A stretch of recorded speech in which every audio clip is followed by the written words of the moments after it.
Hello viewers, இனி நம்ம பார்க்க போறது one piece movie Clockwork Island adventure part 2.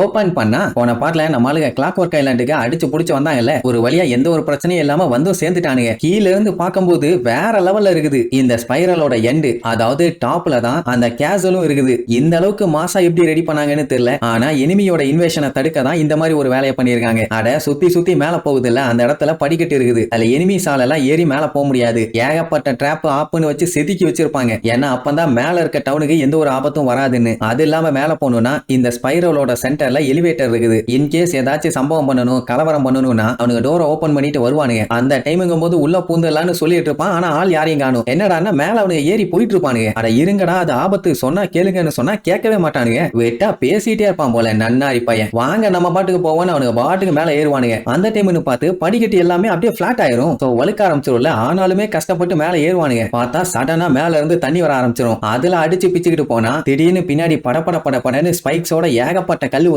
அதுல போய் சொருகுச்சுன்னா அவ்வளவுதான். ஆனா லூஃபி நிலவல எல்லாத்தையுமே அமுக்கி பிடிச்சுக்குவான். சரி கொஞ்ச நேரத்துல தண்ணி நின்றும். அதுக்கப்புறம் எஸ்கேப் ஆயிலான்னு பார்த்தா ஆப்போசிட் சைடுல இருந்து பெரிய பெரிய உருண்டை கல்லெல்லாம் வரும். அதை நம்ம சஞ்சய் போய் உடச்சு திருக்கி விட்டுருவான்னு வைங்க. ஜோரோவுக்கு கடுப்பாயி கீழே இருக்க அந்த படிக்கட்டை பிடிச்சு மேல ஒரு தூக்குவான். அங்க இருந்த கல்லு எல்லாமே உடஞ்சு போய் தண்ணி எல்லாம் அடியில போயிரும். சோ இப்ப நம்ம ஆளுங்க சேஃப். அதுக்கப்புறம் என்ன அடிச்சு பிடிச்சு வேகமா மேல ஏறுவானுங்க. இன்னும் ஏகப்பட்ட டிராப் வந்துகிட்டே தான் இருக்கும். ஆனா எந்த டிராப்பையும் நம்ம பழுக மதிக்கிற மாதிரி இல்ல. போன வேகத்துல மேல அடைச்சு வச்சிருப்பானுங்க. அது எல்லாத்தையும் உடச்சுக்கிட்டு வருவானுங்க. ஏன்னா அந்த வில்ல பழுக எலவேட்டர்ஸை மட்டும் தான் யூஸ் பண்றானுங்க. அதனால தான் இந்த இடத்து வழியா யாரும் வரவும் கூடாது, இங்க இருக்கிற மக்கள் தப்பிச்சிடவும் கூடாதுன்னு பிளாக் பண்ணி வச்சிருக்கானுங்க. நன்னாரி பாயிலுக மேல வந்ததுக்கு அப்புறம் அந்த டவுனை காட்டுவானுங்க. வேற லெவல்ல சூப்பரா இருக்கும். லூஃபி எல்லாம் பார்த்துட்டு அடேங்கப்பா எவ்வளவு அழகா இருக்குன்னு ஜாலியா என்ஜாய் பண்ணுவான். அப்ப அங்க இருக்க வீடுங்க எல்லாத்தையும் காட்டுவாங்க. எல்லாமே கொஞ்சம் வித்தியாசமா தான் இருக்கும். சொல்ல போனா நார்மல் வீடு மாதிரி எல்லாம் இருக்காது. அண்ட் அது மட்டும் இல்லாம ஒரு வீடுக்கும் இன்னொரு வீடுக்கும் கயிறெல்லாம் கனெக்ஷன் கொடுத்து வச்சிருப்பாங்க. ஒரு வீடு மட்டும் இல்ல, அங்க இருக்க அத்தனை வீடுமே அப்படிதான் கனெக்ட் ஆயிருக்கும். சே இப்படி எல்லாம் உலகத்துல சிட்டி இருக்கான்னு அவ்வளவு ஆச்சரியம். அப்பதான் காட்டுறாங்க அந்த இடத்தோட டாப்ல தான் அந்த ட்ரம் கேசல் இருக்கும். அந்த ட்ரம் கேசலோட சென்டர்ல தான் அந்த டைமண்ட் கிளாக்கும் இருக்கும். உலகத்திலேயே மோஸ்ட் வேல்யூபிள் கிளாக் தான். அதை எப்படியாச்சும் ஆட்டைய போட்டே தேணும்னு ஒத்த கால்ல நிப்பானுங்க. அதுக்கப்புறம் கோயிங் மேரி கப்பல் அந்த கேசலோட டாப்ல தான் இருக்குங்கிறதையும் கண்டுபிடிச்சிருவாங்க. நல்ல வேளை அந்த போரோடோங்கிறவன் நமக்கு ஹெல்ப் பண்ணான். இல்லைன்னா கப்பலை கண்டுபிடிச்சிருக்கவே முடியாது. அதுக்கு தேங்க்ஸ் சொல்லிட்டு நம்ம சஞ்சயை பார்த்தா அவன் காலை பிடிச்சி கதறிட்டு இருப்பான். ஏன்னா வழியில இருக்க பாறை எல்லாத்தையுமே அடிச்சு நொறுக்குனால அதுல டேமேஜ் ஆயிருச்சு.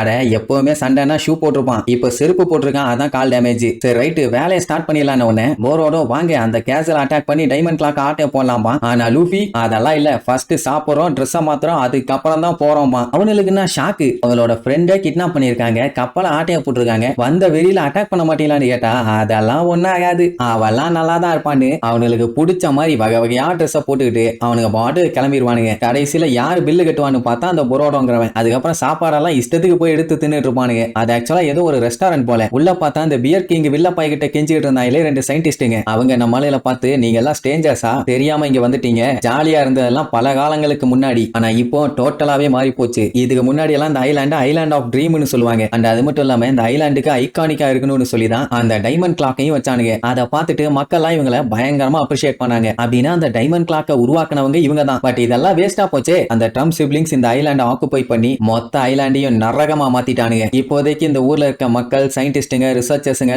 எல்லாத்துக்குமே வேலை என்னன்னா அவனுக்காண்டி வெப்பன்ஸ் ரெடி பண்ணி கொடுப்பாங்க, அவ்வளவுதான். சரி இவன் இப்படி பண்றானே, அவனை எதிர்த்து ஏதாச்சும் இவங்க பண்ணாங்கன்னா அந்த பியர் கிங் இந்த மொத்த ஐலாண்டையுமே அழிச்சிருவான். ஆனா அவன் நாசமா போனா பரவாயில்ல, இவங்களுக்கு இந்த ஐலாண்டு ரொம்ப ரொம்ப முக்கியம். இப்ப இருக்கானே கேசில், அந்த கோட்டையோட சென்டர்ல ஒரு கீ ஒன்னு இருக்கு. அதை வச்சுக்கிட்டு தான் இவனுங்க மிரட்டிட்டு இருக்கானுங்க. ஏன்னா அதுக்கு ஏதாச்சும் ஆச்சுன்னா இந்த மொத்த ஐலாண்டுமே காலி. இதெல்லாம் கேட்கும் போதே இவனுக்கு பத்திக்கிட்டு வருது. உடனே புரோடோ சும்மா இல்லாம நீங்க ஒண்ணு கவலைப்படாதீங்க, அந்த ட்ரம் சிப்லிங்ஸ் உலகத்திலேயே கிரேட்டஸ்ட் பைரட்டான இவங்க தோக்கடிச்சிருவாங்க, இவங்க அப்படி இவங்க இப்படின்னு சொல்லி நம்ம ஆளுல ஓவரா பில்டப் பண்ணி ஏத்தி விடுவான். ஏன்டா நாங்க சண்டை போறோம்னு சொல்லவே இல்ல, என்ன நீயா கோர்த்து விடுறேன்னு கேட்டா நம்ம அவங்கள காலி பண்ணா மட்டும்தான் நம்ம ஸ்டஃப் அவங்க கிட்ட இருந்து ஆட்டைய போட முடியும், என்ன எப்படி சொல்றீங்கன்னு மறுபடியும் உசுப்பேத்தி விடுவான். ஜோரோக்கு டவுட், இவன் ஏன் தேவையில்லாம இந்த வேலையெல்லாம் பார்த்துட்டு இருக்கான்னு. இதுல வேற உங்களுக்கு ரத்தம் கொதிக்கலையா, இங்க இருக்க மக்கள் எல்லாம் கஷ்டப்படுறத பார்த்தா உங்களுக்கு கவலையா இல்லையா, அவங்கள காப்பாத்த வேண்டாமா அப்படி இப்படிமா. உடனே உசோ பார்த்துட்டு டேய் எங்களை வச்சு அவங்கள காலி பண்ணிட்டு நீங்க அந்த டைமண்ட் கிளாக் ஆட்டைய போட்டுக்கலான்னு பாக்குறீங்களா, சூப்பருமா. உடனே அவன் வாயை பொத்துவானா, அங்க இருக்கவங்க கேட்டுருவாங்க. அவங்களே என்ன சொல்லுவாங்கன்னா, தாராளமா எடுத்துக்கங்க, எங்களுக்கு அதை பத்தி எல்லாம் கவலை இல்ல, அதை பார்க்கும்போது எங்களோட கஷ்டங்கள் மட்டும்தான் எங்களுக்கு தெரியுது, அதை நீங்க திருடிட்டு போனா மட்டும் எங்க கஷ்டம் எல்லாம் என்ன தீரவா போகுதுங்கிற மாதிரி ஏப்பா. ஆனா அவ என்ன சொல்லுவா, நீங்க அந்த ஐலாண்டை விட்டு கிளம்புங்க, ஏன்னா இவங்க இங்க இருந்தாங்கன்னா அந்த ட்ரம்ப் சிப்லிங்ஸ் இவங்களை ஒரு வழி பண்ணிடுவாங்க, கண்டிப்பா நீங்க செத்துருவீங்க, நீங்க செத்துட்டீங்கன்னா உங்களுக்கு ஃபியூச்சரே இருக்காதும்பா. அப்பதான் நம்ம பையன் மாசா ஒரு லைன் சொல்லுவான், அதாவது நீங்க ரிஸ்க் எடுக்காம இருந்தீங்கன்னா உங்களால ஃபியூச்சரையே கிரியேட் பண்ண முடியாதுன்னு. சோ எதுவா இருந்தாலும் நாங்க ஒரு கை பாத்துருவோம்னு சொல்லிட்டு ஜாலியா மேல போவானுங்க. இவங்க ரெண்டு பேத்துக்குமே அப்பதான் லைட்டா நம்பிக்கை வரும். அந்த டைம் அந்த அக்கிசு தெரியாம மியூசிக் பாக்ஸ கீழே போட்டு போயிருவான். அதை அந்த லேடி எடுத்து வச்சுக்குவான்னு வைங்க. அப்படியே கட் பண்ணா இங்க நமிய காட்டுறாங்க. அவ தான் பிரில்லியன்ட் ஆச்சே, எல்லாத்துக்கூடயும் கார்ட் கேம் விளையாடுறன்னு உட்காந்து ஈஸியா ஜெயிச்சுட்டு இருப்பா. அவனுங்களே முட்டா பழுக, அவனுங்களை ஏமாத்துறது என்ன இவளுக்கு பெரிய விஷயமா என்ன? வெளியில ஏதோ கரடு முரடா சத்தம் கேக்குது. என்ன என்னோட ஃப்ரெண்ட்ஸ் எல்லாம் வந்துட்டு இருக்காங்களான்னு கேப்பா. அவங்க எல்லாம் வர முடியாதுப்பா, அங்க ஃபுல்லா டிராப் இருக்குது, அப்படியே வர ட்ரை பண்ணாலும் செத்து தான் போவானுங்க அப்படின்னு கான்பிடென்ட்டா இருப்பாங்க. நமியும் கான்பிடென்ட்டா சொல்லுவா, அவ்வளவு சீக்கிரத்துல எல்லாம் அவனுங்க சாக மாட்டானுங்கன்னு. ஜோக்கருக்குமே ஏதோ சரியில்லைன்னு தோணுமா. உடனே அந்த ஹனி குயின் பூ ஜாக் இவங்க ரெண்டு பேரும் என்னன்னு செக் பண்ண கிளம்புவாங்க. அதுலயே அந்த ஹனி குயின்லாம் அப்படியே லிக்விடா மாதிரி போவா, ஏன்னா அவ சாப்பிட்டது லிக்விட் ஃப்ரூட். நமியே ஒரு செகண்ட் மிரண்டுட்டா. இங்க நம்ம பையன் என்ன பண்ணுவானுங்கன்னா, அப்படியே பேராஷூட் மாதிரி ஒன்னு எடுத்துக்கிட்டு ஒரு கூடையில உட்காந்து ஜம்முன்னு பறேந்து அந்த கேசலுக்கு போவானுங்க. அப்ப கீழே இருக்க விண்டுமில் எல்லாம் பாத்தீங்கன்னா நம்ம லூஃபி வச்சு விளையாண்டுட்டு இருப்பானே அந்த மாதிரியே இருக்கும். என்ன அதை திருக்கி பாப்பா, ஒர்க் ஆகாது. அந்த அக்கிசு பையன் வாங்கி ரெண்டு நட்டை கழட்டி உள்ள ரெண்டு நோண்டு நோண்டி அப்படியே மாட்டி விட்டு திருப்புவான். பார்த்தா செமையா ஒர்க் ஆகும். அவ்வளவுதான், நம்ம பயலுக்கு செம ஹாப்பி. இப்படி எல்லாம் ஜாலியா என்ஜாய் பண்ணி வரும்போது அங்க அந்த ஹனி குயின் வந்துருவா. அவளை பார்த்துட்டு இருக்கும் போதே அந்த பூஜாக்கு ஏதோ பால் மாதிரி தூக்கி வீசுவானா. சஞ்சய் எப்படியும் அந்த பாமா தான் இருக்கும், அதை உதச்சே டைவர்ட் பண்ணி விட்டுலான்னு உதைக்க போனா சரக்குன்னு அதை சுத்தி ஸ்பைக்ஸ் வந்துடும். அவ்வளவுதான், காலில் குத்தி வலி தாங்க முடியாம கதறிக்கிட்டே கீழே விழ போவான். நல்ல வேலை அந்த பரோடா புடிச்சிட்டான். ஆனா இன்னுமே ஹனி குயின் இருக்காளே, அவளோட லிக்விட வச்சு அட்டாக் பண்ணதுல பையன் மேல இருந்து கீழே சும்மா பொத்துன்னு வந்து விழுவான். அதுக்கப்புறம் சஞ்சய்னு கதர்னா என்ன கத்துனா என்ன, அலேக்கா அவனை பொட்டலமா கட்டி தூக்கி கொண்டு வந்து போட்டுருவாங்க. அவனுக்கு நமிய இந்த நிலைமையில பார்க்கவே அவமானமா இருக்குது. ஏன்னா அவளை காப்பாத்தாம இப்படி வந்து மாட்டிட்டான்ல. உடனே அந்த பியர் கிங் ஓவரா பில்டப் பண்ணுவான். பாத்தியா, இவங்க எல்லாம் உன் ஃப்ரெண்ட்ஸுங்கிறதுனால தான் கொல்லாம கொண்டு வந்தோம், இல்லன்னா அப்பவே சோழிய முடிச்சிருப்போம். நமி மறுபடியும் நடிப்பா, எனக்கு இவனை பத்தி எல்லாம் கவலை இல்ல, உன்ன மாதிரி ஸ்ட்ராங்கான ஆளா இருந்தா போதும். அண்ட் அது மட்டும் இல்லாம ஒரு பொண்ணுக்கு கல்யாணம்ங்கிறது ரொம்ப ரொம்ப முக்கியம். நான் வேணா கல்யாணம் பண்ணிக்கிறேன், அதுக்கு பதிலா என்னோட ஃப்ரெண்ட்ஸை விட்டுன்னு சொல்ல வரதுக்குள்ளேயே அவன் சந்தோஷத்துல ஸ்கங்க் ஒண்ணுங்கிறவனை அனுப்பி விட்டு போடா போடா எல்லாத்தையும் புடிச்சிட்டு வாடான்னு சொல்லிடுவான். ஐயோ வேண்டாம் வேண்டாம்பா, அட வாமான்னு கூட்டு போயிடுவான். இங்க நம்ம பழுக இப்படி ஆயிடுச்சேன்னு ரொம்ப ஃபீல் பண்ணுவாங்க. ஆனா அந்த பொடி பைய ஆட இதுக்கெல்லாம் கவலை பண்ணலாமா, பரோடாலாம் என்னைய காப்பாத்துறதுக்காக அவன் கையவே அளந்துட்டான்பா. பார்த்தா அவனுக்கு ஒரு கை இல்ல. அப்ப இவ்வளவு நேரமா இருந்தது ரோபோட்டிக் ஹேண்ட். இந்த பொடி பையில ப்ரொடெக்ட் பண்றதுக்காக அவன் உசுரையே அவன் ரிஸ்க் எடுத்திருக்கான். அப்ப அந்த உசுப்பும் பொடி பையிலும் மாத்தி மாத்தி கத்திட்டு கிடப்பானுங்கன்னு வைங்க. அந்த டைம் லூஃபி ஷாங்க்ஸ பத்தி யோசிச்சு பார்த்துட்டு அக்கிசுவா பார்த்துட்டு, உனக்கு சாவ பார்த்து பயனா ஒழுங்கா வீட்டுக்கு ஓடு, நாங்க இதுக்கப்புறம் போய் விளையாண்டு பார்த்துட்டு வர போறோம், வீக்கா இந்த மாதிரி அழுகிற பயல்கள் என் கூட இருக்க கூடாதுமா. அவன் கடுப்பாயி காட்டு கத்துவான், யாரை பார்த்து வீக்குன்னு, நான் எவ்வளவு ஸ்ட்ராங் தெரியுமா அப்படி இப்படின்னு. அப்புறம் ஏன்டா வெயிட் பண்ற, வாடா போலான்னு சொல்லிட்டு அங்க இருக்க டோரை உடப்பான். பார்த்தா உள்ளுக்குள்ள அந்த ட்ரம்ப் பைரட்ஸுங்க அப்படியே குமிஞ்சு கிடப்பானுங்க. நம்ம பயலுக்கு தான் சண்டை போடணும்னா அல்வா சாப்பிடற மாதிரி ஆச்சு. சோ எல்லாத்தையும் பொல்லன்னு பொல்லந்து வெட்டிட்டு இருப்பாங்க. இத மேல இருந்து பார்த்த ஜோக்கர் ரொரோனோவா ஜோரோ வந்துட்டானான்னு அவங்க கூட சண்டை போட ஆர்வமா வெயிட் பண்ணுவான். அப்பதான் அந்த பியர் கிங் ரெடி பண்ண சொல்லியிருந்தானே ஒரு வெப்பன், அந்த வெப்பனை ரெடி பண்ணி அப்படியே மாசா கொண்டு வருவாங்க. அதாவது கிரேட் கில்லிங் மிஷினான கிங் கெனான் வந்து கம்ப்ளீட் ஆயிருச்சு, நீங்க எங்க பழைய பாஸ் எல் ராகோவை விட சூப்பர் அப்படி இப்படின்னு சொல்லி ஜாலியா ஆட்டம் போடுவானுங்க. எல் ராகோ யாருன்னு ஞாபகம் இருக்கா? அட போன மூவில வந்தானே அவன் தான். பியர் கிங் முடிவே பண்ணிட்டான், இனிமேட்டு இந்த மொத்த கடலையுமே நம்ம தான் ஆள போறோம். அண்ட் அது மட்டும் இல்லாம நான் தான் இனிமேட்டு கிங் ஆஃப் த பைரட்ஸ்னு. அவன் என்ன நினைப்புல இந்த ஒரு வெப்பனை வச்சுக்கிட்டு இவ்வளவு சீன் போறான். அப்ப அந்த வெப்பனை காலி பண்ணிட்டா கிங் ஆஃப் த பைரட் பதவியில இருந்து இறங்கிடுவானா? மென்டல் பயலுக. இங்க பாவம் சஞ்சியால வழி தாங்க முடியல கதறிட்டு இருப்பான். நமி இருந்துட்டு, நீ ஒண்ணு கவலைப்படாத, இந்த முட்டா பல்லுல நான் பாத்துக்கிறேன்பா. ஆனா அவன் அதெல்லாம் வேண்டாம்பா, ஏன்னா நமி அவனோட ஸ்ட்ரென்த்தை யூஸ் பண்ணி எப்படியாச்சும் அவன் காப்பாத்தணும்னு நினைக்கிறான். பட் பயலால தான் முடியலையே, துளிட்டு கிடப்பான். உடனே அந்த பியர் கிங்குக்கு கடுப்பாயிரும். டேய், என்னோட ஃபியான்சி கூட என்னடா பேசிட்டு இருக்க, அவளுக்கும் உனக்கும் என்ன சம்பந்தம்னு கேட்பான். நான் தாண்டா அவளுக்கு சன்ஸ்கிரீன் லோஷனே போட்டு விடுவேன் கொய்யாலமா. அப்படின்னா என்னடா கருமோன்னு கேட்பான். ஆமா, இந்த மூஞ்சுக்கும் சன்ஸ்கிரீன் லோஷனுக்கும் என்ன சம்பந்தம், என்னதான் நீ அவளோட ஃப்ரெண்டாவே இருந்தாலும் மக்களுக்கு முன்னாடி சாக போறேன்னு சொல்லி தூக்கிட்டு வீசுவான். சஞ்சியை அடிச்சு கொண்டு போய் விழுவான். கட்டி போட்டுட்டு ஒருத்தனை மிரட்டுறது, உருட்டுறது, ஏறி மிதிக்கிறது,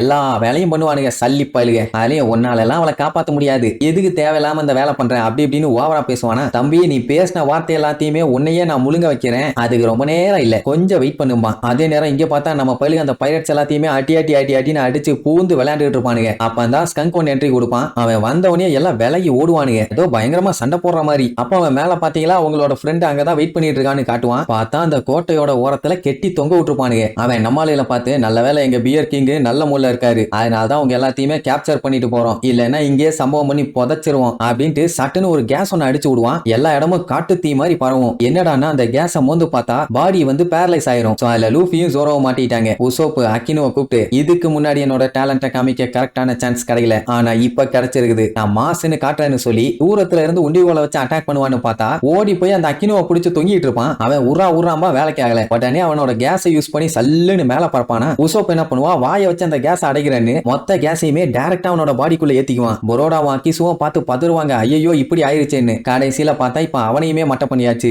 ஐயோ உசோப்புன்னு நம்ம நமி பதறத்தான் செய்வா, ஆனா அதுக்கே அவன் காண்டாவான். என்னன்னா அவ எப்பவுமே பியர் கிங்குக்காக மட்டும்தான் கவலை பண்ணுமாமா, மத்தபடி நமி வேற யார பத்தியும் கவலைப்படக்கூடாது, பேசாம அவங்க எல்லாத்தையும் காலி பண்ணிடலாம்னு சொல்லி எக்ஸிக்யூட் பண்ண சொல்லி ஆர்டர் போடுவான். உடனே அவ ஸ்கங்க் ஒன்ன போய் அட்டாக் பண்ண ட்ரை பண்ணுவான். அவன் கழுத்தோட பிடிச்ச லாக் பண்ணி பியர் கிங் கிட்ட ஒப்படைச்சிட்டு போயிருவான். சோ இப்ப அவளால எதுவும் பண்ண முடியல. அதே நேரம் இங்க நம்மளுக்கு அடிச்சு புரண்டு வேகமா மேல வருவானுங்க. எப்படியாச்சும் அவங்க 3 பேர்த்தையுமே காப்பாத்தணும்னு. வழியில ஏகப்பட்ட பைரட்ஸுங்க வந்தாலும் தெரிக்க விட்டு போவானுங்க. மேல பார்த்தா இப்ப சஞ்சய் கூட உசோப்பையும் சேர்த்தி தொங்க விட்டானுங்க. சரி பரவாயில்ல எப்படியாச்சும் காப்பாத்திலான்னு அடிச்சு புடிச்சு மேல போய் பார்க்கும் போதுதான் இங்க அந்த ஐலாண்டோட மெயின் கீயை பாப்பானுங்க. இதுதான் அந்த மொத்த இடத்தையுமே சப்போர்ட் பண்ணி தாங்கிட்டு இருக்குது. இதுக்கு ஒண்ணுன்னா மொத்த இடமும் அழிஞ்சு போயிரும்னு பரோடா சொல்லுவான். சரி ஓகேன்ட்டு வேகமா மேல போவானுங்க. அப்ப அக்கிசுவை 2-3 பைரட்ஸுங்க வந்து அடிச்சு போட்டுருவானுங்களா, அவனுங்களை அடிச்சு போட்டு காப்பாத்திடுவாங்க. ஆனா இவங்க நின்னுட்டு இருக்க இடம் இருக்குதே அது அப்படியே சப்ப ஆரம்பிக்கும். அட பைய தனியா நின்று சண்டை போட்டுக்கலாம், யாரையும் டிபெண்ட் பண்ணி இருக்க வேண்டாம்னு நினைச்சு இந்த மாதிரி சண்டை போட்டு மாட்டிட்டான். நான் உன்னோட பிரதரா, இந்த மாதிரி எல்லாம் நினைக்காத, நான் எப்பவுமே உன்னை ப்ரொடெக்ட் பண்ணுவேன்னு இருப்பானா. இங்க அவனு 2 பேர்த்தையும் ப்ரொடெக்ட் பண்றதே நம்ம ஆளுங்க. இது ஒரு ட்ராப், ரொம்ப நேரத்துக்கு இவங்களால தாக்கு பிடிக்க முடியாது. அதனால சட்டு புட்டுன்னு ஏதாச்சும் பண்ணணும்னு சொன்னா அப்பதான் அந்த பொரோடோ ஒரு பெரிய ட்விஸ்ட் வைப்பான். என்னன்னா இவங்களோட கப்பலை திருடி இவங்களை ஏமாத்தி இந்த இடத்துக்கு வர வச்சதே இவன் தான். எதுக்குன்னா அந்த ட்ரம்ப் பைரட்ஸை தோக்கடிக்கிறதுக்காக. ஆனா இப்ப நம்ம ஆளுல மாட்டிட்டாங்கல்ல, சோ நீங்க எல்லாம் வேஸ்ட்ங்கிற மாதிரி சொல்லுவானா. அப்படின்னா அவன் சொன்னானே அந்த டைமண்ட் கிளாக்க திருடணும் அப்படி இப்படின்னு, அது எல்லாமே போய் அவனுக்கு அதெல்லாம் தேவையே இல்லை. இவனுக்கு தேவை ஒன்னே ஒண்ணு மட்டும்தான், இவங்க அந்த ட்ரம்ப் பைரட்ஸை தோக்கடிச்சு அவனுங்களை இந்த ஐலாண்டை விட்டு விரட்டி அடிச்சு இந்த ஐலாண்டை ஃப்ரீ ஆக்கணும், அவ்வளவுதான். அதுக்காக தான் இப்படி ஒரு கிரிமினலான பிளான போட்டிருக்கான். சரி எதுக்குடா அந்த வேலையை பார்த்தேன்னு கேட்டா அக்கிசுவை திருப்பி அவனோட ஃபேமிலி கூட கொண்டு போய் சேர்க்கணும்னு. ஏன்னா அவனோட ஹோம் டவுனே இதுதான், அவனோட ஃபேமிலியும் இங்கதான் இருக்காங்க. என்ன ட்விஸ்ட்டுக்கு மேல ட்விஸ்ட் வைக்கிறானேன்னு பேந்த முழிப்பாங்க. ஆனா நம்ம ஆளுங்க சாக மாட்டாங்கன்னு அவனுக்கு நல்லா தெரியும். எனக்கு ஏதாச்சும் ஆச்சுன்னா அக்கிசுவை நீங்க நல்லபடியா பாத்துங்க, நான் போய் அவனை காலி பண்றேன்ட்டு கிளம்புவானா. டேய் உன்னாலலாம் முடியாது, சொன்னா கேளுனா கேட்க மாட்டான். லூஃபி அட்வைஸ் பண்ணால, அதாவது லைஃப்ல ரிஸ்க் எடுக்கலன்னா நமக்கு ஃபியூச்சர்னு ஒண்ணு இருக்கவே இருக்காதுன்னு. அதை சொல்லிட்டு நான் போயிட்டு வரேன்ட்டு அங்க இருந்து கிளம்பிடுவான். இங்க நம்ம ஆளுங்க புலம்புவானுங்க, அட பாவி பயலே தனியா போய் சாக போறியான்னு. இதுக்கப்புறம் எப்படி நம்ம ஆளுங்க இந்த ட்ராப்ல இருந்து தப்பிச்சானுங்க, என்ன நல்லா டகால்டி வேலை பண்ணி நம்ம ஆளுகளை காப்பாத்தினாங்கன்னு அடுத்த பாட்டுல பார்க்கலாம். டாடா.